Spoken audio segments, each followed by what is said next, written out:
Sa panahon ng ngayon ng mga instant, ay pwede ka namang kumain ng instant noodles without the guilt. Ito at tinatawag natin na healthy instant noodles. Kakailanganin lang natin dito dalawang pack ng instant noodles. So ito, any brand will do. So ang gagawin lang natin una ay i-mix natin yung kanyang mga seasoning sa maliit na mangkok. Yung powder at yung kasama niyang oil at yung may kasama pa siyang kung toyo man yan o toyo man si. So i-mix lang natin siya maigi, ano? So and then after niyan, kung meron kayong mga tirang gulay sa loob ng inyong rep, kanina nag-check ako, may tira kaming bok choy, yun ang gagamitin natin para sa healthy instant noodles na ito. Kung meron kayong pechay, kung meron kayong repolyo, ay pwede rin yun. Pwede rin kayong mag-add ng carrots kung gusto niyo pa.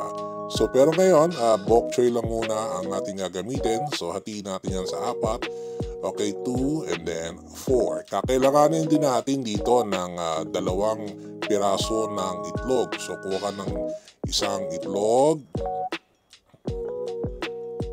pangalawang itlog, tapos ay i-beat mo lang siyang maigi. Huwag mo na lagyan ng asin. Ngayon, kung gusto mo, pwede mo rin yan nadagdagan ng konting black pepper. Pero ako hindi na ako naglagay dahil may seasoning na. Tapos ay lutuin mo na yung noodles according sa kaniyang packaging instruction. Pero I suggest na huwag mo masyadong i-overcook dahil hindi na siya maganda mamaya sa susunod nating step or proseso. So dito, pag malapit na yung noodles maluto, kuha ka lang ng 4 na kutsara ng kanyang sabaw, ihalo doon sa seasoning para mabawasan ng konti yung kanyang alat. At kapag sa tingin mo ay malapit nang maluto ang iyong noodles, pwede mo nang ilaglag yung ating hiniwa kanina na bok choy. So sakto lang yan mga kaibigan, no? Pag naluto mo na yung noodles ay sigurado ko luto na rin yung bok choy na yan. At pagkatapos na maluto yung ating bok choy, napaka-importante itong susunod na step na ito, ano? Kailangan natin silang ilagay sa strainer at kailangan natin silang banlawan ng malamig na tubig. Bakit kanyo? Kasi pag hindi natin ginawa yan ay magdidikit-dikit yung ating noodles at sigurado ko ma-overcook yan. Maniwala kayo sa akin. Matagal nang nangyayari yan sa akin. So dito, ayan, ano, nilagay ko siya uli sa strainer at binanlian or binanlawan ng malamig na tubig. So kuha ka uli ng kawali dahil lulutuin na natin yung binati nating itlog kanina. Ayan, so lagyan na natin yung itlog.